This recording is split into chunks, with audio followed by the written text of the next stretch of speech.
चर्चा करून पण हे अतिक्रमण लवकरात लवकर काढून त्यांची पर्यायी व्यवस्था करावी म्हणून व्यवस्था करण्यापूर्वी त्यांना DP स्थलांतरित करून देणं अपेक्षित आहे. तर त्याची पण प्रक्रिया चालू आहे. 2 DP आहेत.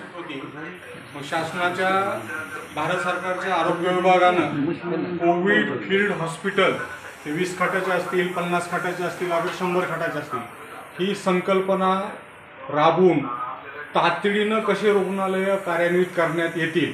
जे फॅब्रिकेटेड मटेरियल आहे, म्हणजे फक्त ते एकमेकाला जोडायचं आणि तातडीनं रुग्णालय उभा करायचं, ही जी संकल्पना आहे त्या संकल्पनेअंतर्गत मुरुड शहरासाठी 20 खाटाचं रुग्णालय मंजूर झालं आणि भारत सरकारनं ते दिल्लीच्या गुत्तेदाराला दिलं होतं काम.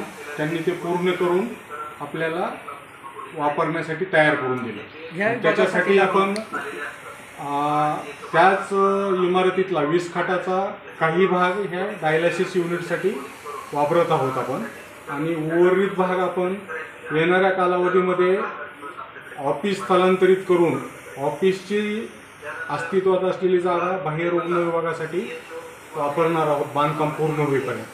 ह्या विभागासाठी लागणारा स्टॉक किंवा टेक्निशियन सध्या हे उपलब्ध सगळे आहेत का? आहे. हे टेक्निशियन आहेत. देशमुख नाव यांचं टेक्निशियन आहे. उस्मानाबाद टेक्निशियन नाव शोएब आणि एक हाऊसकीपिंग आहे.